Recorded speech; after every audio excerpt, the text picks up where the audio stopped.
Aleluia! Graças a Deus! Você pode dar graças a Deus nesse começo de dia dessa semana, hoje, quarta-feira, dia 27 de maio. Hoje comemora-se o dia do profissional liberal. Você pode agradecer a Deus? Você tem motivo sobejo para agradecer a Deus, a paz, a saúde, o pão nosso de cada dia, a existência da sua família. O agasalho, está fazendo muito frio ultimamente aqui na nossa região, o agasalho que Ele tem nos dado, a sua fidelidade em prover as nossas necessidades. Por isso eu convido você, no iníciozinho do nosso programa, que façamos uma oração de gratidão. Há muita gente que amanhece o dia, não para agradecer a Deus, não para agradecer o pão que vai ingerir, não para agradecer pela saúde, pela disposição, pela energia que Deus tem nos dado para trabalharmos, para criar os nossos filhos e constituir uma família também para aqueles que vão casar. É bom você parar um pouquinho e refletir a saúde, o ar que respiramos, enfim, por tudo que Deus tem dispensado sobre as nossas vidas. Por isso, eu convido você agora que juntos façamos uma oração de gratidão. Obrigado, Senhor, por este dia que o Senhor está nos concedendo, a oportunidade de pararmos antes de iniciarmos as atividades das lides do dia, pararmos para te agradecer. A noite passada, o repouso, o sono tranquilo, amanhã que o Senhor está nos concedendo, enfim, te louvamos pela existência da nossa família. Obrigado por tudo que o Senhor tem dispensado sobre a nossa vida, sobre a nossa casa. Recebe a nossa gratidão por tudo, em nome de Jesus. Amém, amém e amém. Dentro de instantes, você terá a oportunidade de ouvir a conclusão da palavra que nós ministramos desde a última segunda-feira.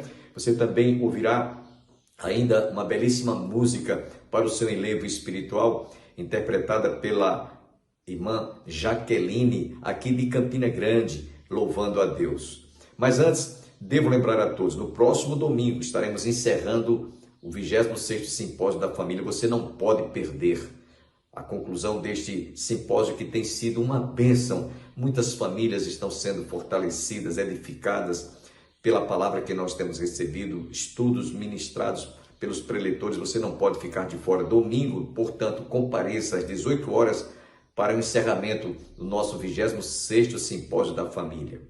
Como também devo lembrar a todos, está chegando a hora, está chegando o dia em que nós estaremos realizando o culto de jubilamento. Nos dias 13 e 14 de junho, a Igreja do Calvário estará celebrando o nosso jubilamento, 50 anos de ministério pastoral. Não é coisa fácil para os dias em que estamos vivendo.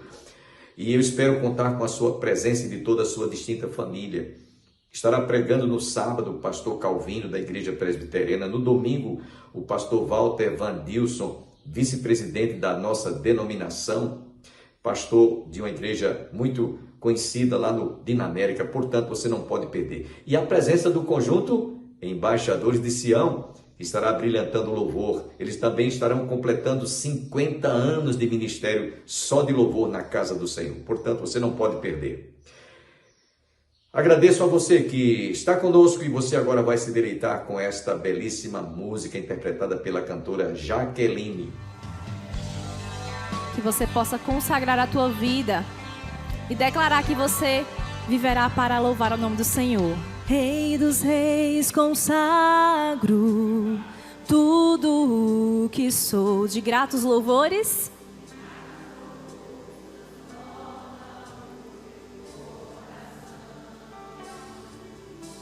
A minha vida eu entrego nas tuas mãos, meu Senhor, pra te exaltar com todo o meu amor.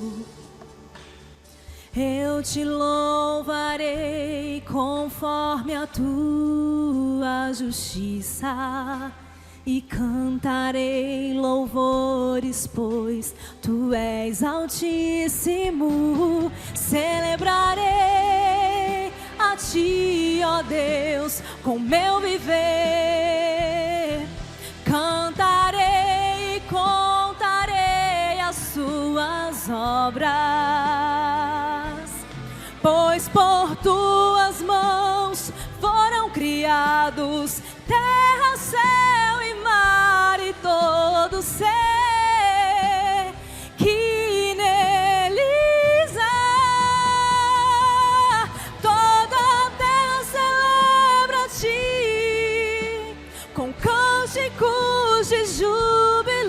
pois tu és o Deus Criador. Toda a terra celebra-te com cânticos de júbilos, pois tu és o Deus Criador. Celebrarei a ti, ó Deus, com quê? Com teu viver. Cantarei e contarei as tuas obras, pois por tuas mãos foram criados terra, céu e mar e todo ser que neles há. Toda a terra celebra-te com cânticos de júbilos, pois tu és o Deus Criador. Toda a terra celebra-te com cânticos de júbilos, pois tu és o Deus Criador. Pois tu és o Deus Criador, pois tu és o Deus Criador. Aleluia. Toda honra e toda glória seja o nome do nosso Senhor. Vamos declarar isso juntos? A honra.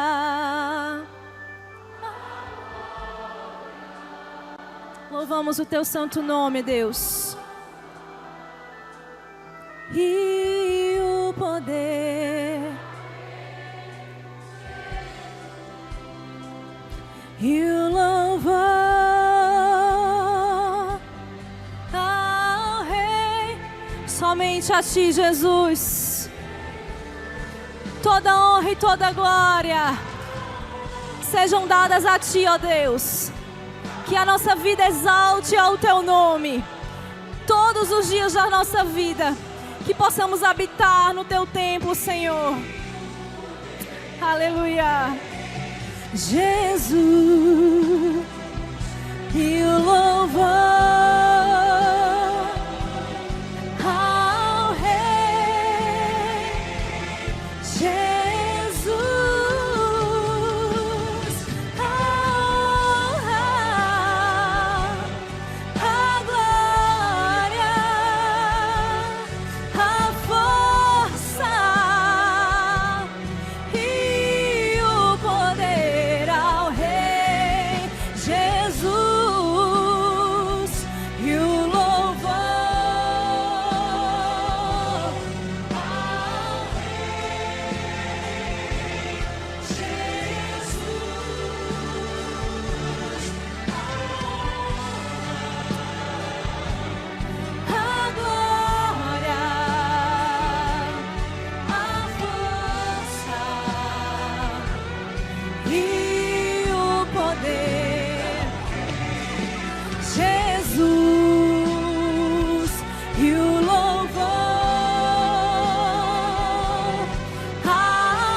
interessante que aqui Paulo está dizendo o seguinte: aos santificados em Cristo, ele foi quem nos santificou, e nós somos santificados como membro do seu corpo. Você faz parte do corpo de Cristo, sim ou não?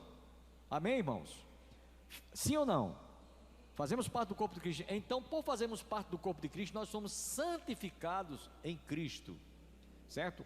Então Paulo foi chamado por Jesus para ser apóstolo, enquanto que o povo foi chamado por Deus para ser seu povo santo. E a palavra santo aqui, ela tem uma linguagem figurativa. A palavra santo significa separado. Separado. E aí quando falo sobre esse assunto, eu gosto sempre de ilustrar. Se você chegar em casa hoje, faça esse teste. Coloque um copo com água e pegue um pingo de óleo de soja. Coloque um pingo de óleo dentro do copo. Veja se ele se mistura. Mistura, irmã Jane? Fica separado. Ele não se mistura, ele está isolado. É assim que nós devemos viver a vida cristã. Separado do mundo. Ah, mas todo mundo faz isso. Você não é a primeira vez. Todo mundo faz isso. Todo mundo faz. Paulo diz: todas as coisas me são lícitas, mas nem todas me convêm. Todas as coisas me são lícitas, mas eu não me deixarei dominar por nenhuma delas. É isso que Paulo nos diz. Então, meus irmãos, fomos chamados para sermos santos, separados. Temos que fazer diferença em relação aos moradores deste mundo. Paulo estava chamando o povo para que os convertidos de Corinto fizessem diferença com relação à vida pecaminosa ou de pecaminosidade que os corintianos viviam. Certo? Os moradores de Corinto deveriam ver uma diferença na vida comportamental daqueles que haviam se convertido. E aqui uma coisa importante também, ele diz aqui: a igreja de Deus que está em Cristo Jesus, em Corinto, desculpe, aos santificados em Cristo Jesus, e aí chamados para ser santos, com todos que em todo lugar invocam o nome do Senhor Jesus Cristo, Senhor deles e nosso. Sabe o que é que Paulo está dizendo aqui? Ele está falando do senhorio de Cristo. Jesus é Kyrios, Ele é o Senhor da minha vida. É Ele quem vai realmente ser aquele que vai governar, dirigir, reinar na minha vida, em meu coração. Ele está dizendo isso. Quando isto acontece, as coisas do mundo não têm mais influência, não tem mais atrativos para aqueles que realmente se tornam, que constituem Senhor Jesus Cristo como Senhor. Jesus Kyrios, Jesus é o Senhor. E no versículo 3, para encerrar, no versículo 3 ele diz: graça a vós outros e paz da parte de Deus nosso Pai e do Senhor Jesus Cristo, falando novamente do senhorio de Cristo.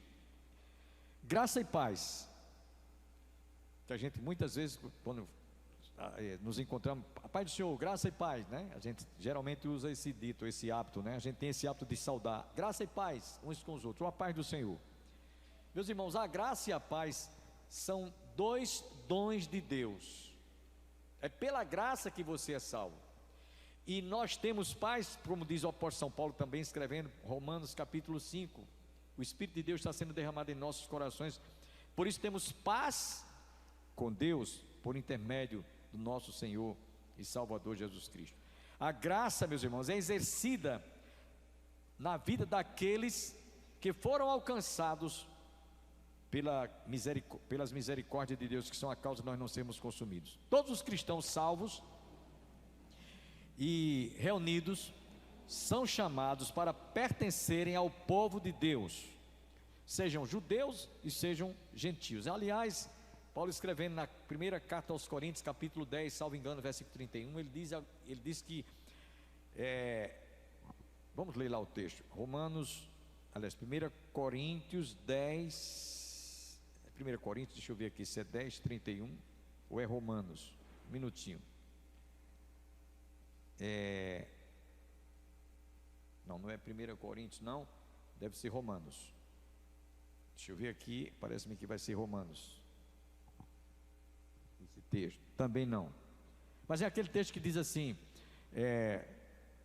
que nós não devemos causar escândalo nem para judeus, nem para gentios e nem para a igreja de Deus. É esse texto que eu quero, esse texto exatamente como eu estou dizendo aqui, está escrito desse jeitinho mesmo, de formas que não vos torneis escândalo nem para judeus, nem para gentios e nem tampouco para a igreja de Deus. 1 Coríntios 10, 32, é isso mesmo, não se tornem motivo de tropeço nem para judeus, nem para gentios e nem para a igreja de Deus. eu sempre costumo dizer que o mundo está dividido em 3 classes de pessoas: judeus, gentios e a igreja. A igreja é composta de judeus convertidos ao cristianismo e gentios convertidos ao cristianismo. Então, a igreja forma essa fusão dessas duas raças, né? Judeus e gentios. E é isso que Paulo está tentando mostrar aqui. Todos os cristãos salvos, né, que foram alcançados pela graça e pela misericórdia de Deus, foram remidos, chamados para pertencerem ao povo de Deus, que é a sua igreja, judeus, gentios e os prosélitos também, né? Assim como Pedro declara na sua primeira carta, capítulo 2, versículos 9 e 10. Esse texto que eu quero ler também para vocês. Olha o que é que Pedro diz aqui. Tanto Paulo quanto Pedro tinham essa mesma ideia, né? No 1 Pedro capítulo 2, versículo 9 e 10. Vós, porém, sois raça eleita, sacerdócio real, nação santa, povo escolhido de Deus, né? Povo escolhido de Deus, a fim de proclamardes as virtudes daquele que vos chamou das trevas para a sua maravilhosa luz. Vós sim, que antes não ereis povo, mas agora sois povo de Deus, que não tinhais alcançado misericórdia, mas agora alcançastes misericórdia. Então, meus irmãos, vejam bem que nós fomos chamados para ser povo de Deus, e esse povo deve ser um povo santo, viver uma vida de santidade. Eu estou me lembrando aqui, Feliciano Amaral, ele canta um dos hinos. Ele já é falecido, né? Já dorme no Senhor, mas ele interpretava uma música que diz assim: melhor do que pregar é viver a vida de Cristo Jesus. Então, eu estava lendo um pensamento de um certo escritor, ele dizendo o seguinte: quando a gente fala sobre santidade, apenas fala, essa fala enfraquece a fé ou a crença daqueles que nos ouvem. Mas quando você vive aquilo que você prega, é diferente. Então, por isso que o Feliciano Amaral ele diz: melhor do que pregar é viver a vida de Cristo Jesus. Agora vejam bem, irmãos, fomos chamados e separados e escolhidos, conforme Pedro diz aqui, eu li para vocês, e Paulo também faz essa mesma afirmativa. Aí vocês acham que hoje, diante de tantos escândalos que a gente vê praticado por muitos cristãos, por muitos crentes no mundo, não é só no Brasil, não é no mundo inteiro, as pessoas, diante do que elas veem, diante do que elas assistem, diante do que elas percebem, diante de tantas coisas que elas testemunham, como é que nós estamos pregando o Evangelho? Paulo escrevendo ainda, voltando aqui um pouquinho aos Coríntios, no capítulo 3, deixa eu ver se é capítulo 3 da carta aos Coríntios, 2 Coríntios, a gente vai chegar lá, quando a gente for estudar a gente vai chegar lá, mas eu estou só mostrando porque Paulo, o que é que Paulo diz aqui, na segunda carta, capítulo 3, abra bem os ouvidos para entender isso aqui, que Paulo está falando aqui de uma vida real, não é de uma vida abstrata, é uma vida real.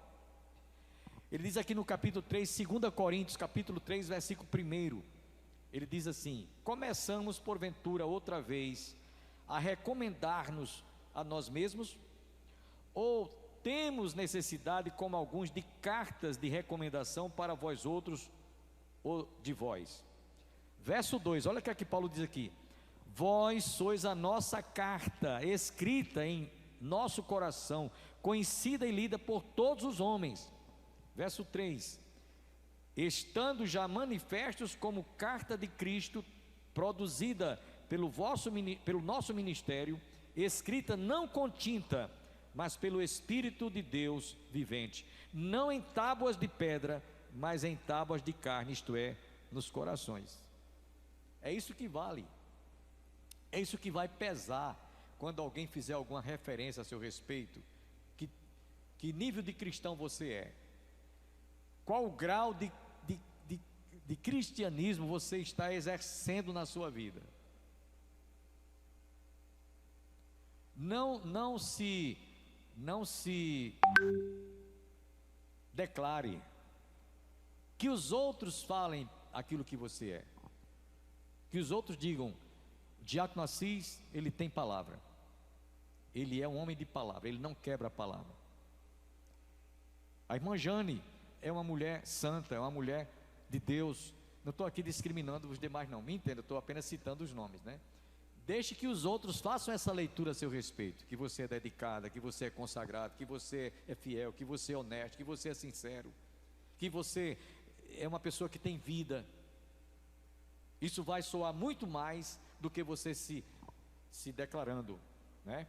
Se pronunciando, defendendo aquilo que você gostaria que as pessoas lhe vissem, ou que fizesse essa leitura. Então, meus irmãos, hoje, em pleno século 21, não há nenhuma diferença do comportamento dos cristãos lá de Corinto, nenhuma. Vou usar aqui uma expressão muito pejorativa: crentes velhacos, existe hoje a 3x4. Estou me lembrando aqui, pastor Júnior, a livraria Manancial, que hoje não, ela fechou, mas isso faz uns 15 a 20 anos. Um dia eu cheguei lá e o irmão Emerson, que era o dono da livraria, ele puxou e disse: pastor, como é que o senhor está? Tudo bem, graças a Deus, como é que o senhor vai e tal? Deixa eu lhe mostrar aqui uma coisa.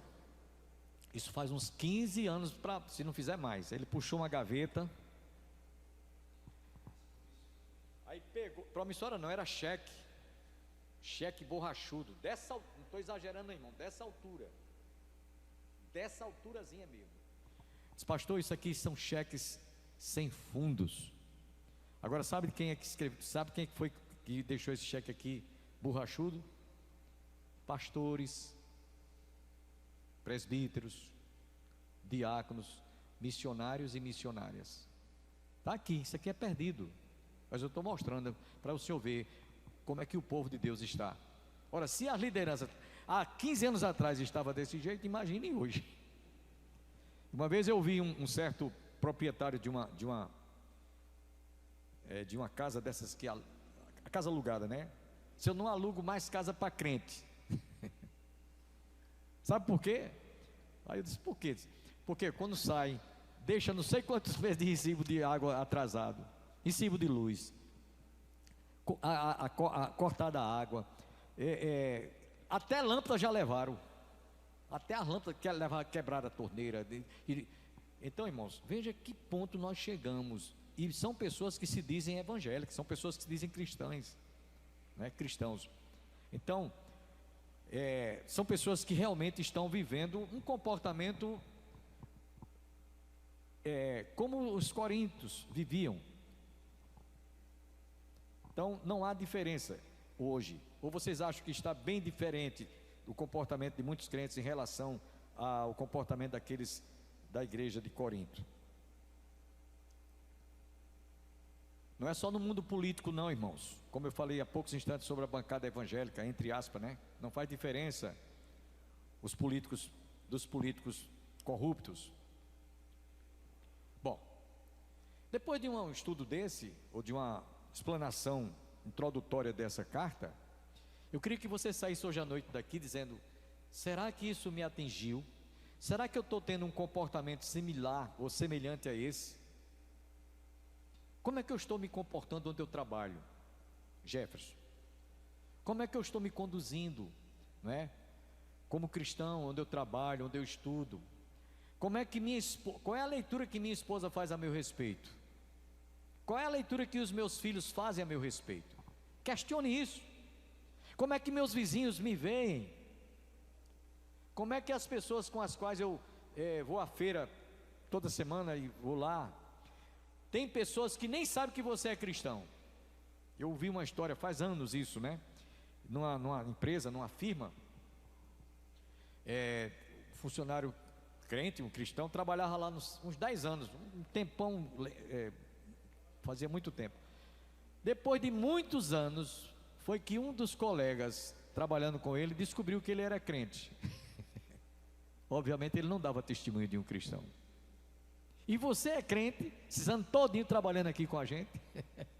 Ele veio descobrir depois de uns 10 anos que aquele cidadão era evangélico. Bom, irmãos, Saia daqui hoje refletindo: como é que eu estou vivendo? Como é que eu estou me comportando? Como é que eu estou me relacionando com as pessoas, em casa, a família? Só para concluir, eu quero citar ainda Pedro, 1 Pedro capítulo 3, para os casais, marido e mulher. Olha o que é que Pedro diz aqui na sua primeira carta, capítulo 3, verso de 1 em diante: mulheres, sede em tudo submissas aos vossos próprios maridos, para que, se alguns não obedecem à palavra, sejam ganhos sem palavra alguma, somente ao observarem o vosso honesto comportamento.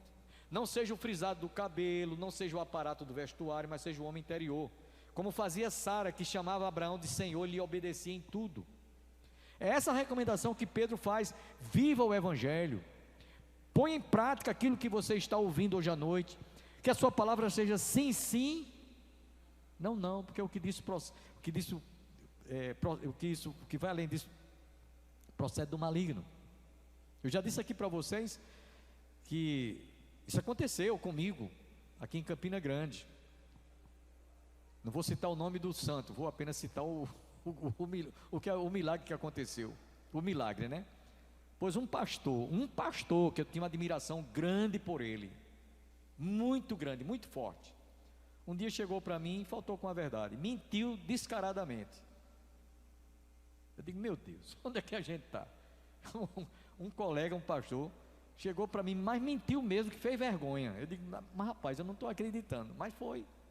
Você imagine, um pastor. Então que a vossa palavra seja sim, sim, não, não, que disso procede, vem do maligno. Meus irmãos, a gente pensa que santidade é somente você vir à igreja, trazer sua Bíblia, sentar-se, louvar, cantar hinos e voltar para casa. É muito mais do que isso. Seu testemunho, sua reputação.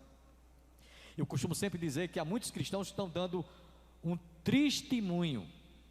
Em vez de dar um testemunho, estão dando um testemunho. Por que um testemunho? Porque é triste o comportamento que estão fazendo, que andam fazendo. Bom, então, concluindo, irmãos, eu quero agora aqui dizer para vocês o que é que nós vamos estudar a partir de hoje. Todo o livro da carta de Paulo aos Coríntios. Hoje vimos apenas o prólogo, de 1 a 3, mas até o versículo 9. Depois vamos estudar partidos na igreja de Corinto, desordem social, a sabedoria do homem e a sabedoria de Deus, a responsabilidade dos que ensinam. É necessário corrigir as impurezas, no capítulo 5. O litígio entre os irmãos, capítulo 6. A sensualidade é condenada, capítulo 6, verso 9 a 20. O matrimônio, capítulo 7. Coisas sacrificadas aos ídolos, capítulo 8. Desordem nos cultos, capítulo 10 a 14. O perigo de cair da graça, capítulo 10, verso de 1 a 13. A liberdade cristã e a idolatria, capítulo 14, verso 30 a 33. A conduta da mulher nas assembleias, capítulo 11, verso de 1 a 16. A desordem durante a ceia. Lembra-se quando a gente realiza a ceia, a gente disse que às vezes havia um jantar antes, um senhor jantar, né? Onde os cristãos se confraternizavam, mas tinha aqueles que eram glutões, né? Metia logo a colher, metia logo o garfo no prato, tirava logo, comia logo as carnes. Eu passei por isso no seminário, pastor Júnior, no seminário que eu estudava lá em Recife. Fui internado 4 anos. Então, aí na hora do almoço, o deão colocava a mesa e colocava lá uma jarra de suco de abacaxi, de laranja, de maracujá. Mas tinha uns bichinhos lá que enchia logo o copo, tomava todinho, depois deixava lá e botava outro, e terminava ficando gente sem tomar suco. Aí sabe o que ele fez? Agora vocês vão ficar na fila, cada um leva um copinho daqui. Já leva um copinho para você não deixar os outros sem tomar o suco. Isso acontecia no seminário. Acontecia no seminário. Não se choque com o que eu vou dizer. No iniciozinho do nosso curso, 2 calouros trocaram tapas lá que rolaram no chão, esmurrando um ao outro. Futuros pastores. Depois foram chamados pelo reitor e foi suspenso, né? Pessoas estavam se preparando para ser ministro, né? Mas foi um pau tão grande lá que rolou lá e sangrou um deles lá, no seminário. Então, desordem durante a ceia, dons espirituais, capítulo 12, o Espírito que deve regularizar o uso desses dons, capítulo 13, desordem nos cultos, capítulo 14, no capítulo 15 ele vai tratar da ressurreição, e no capítulo 16 é conclusão e saudação, e Paulo também fala sobre a coleta das ofertas que ia ser levada para os cristãos em Jerusalém que estavam passando por privação.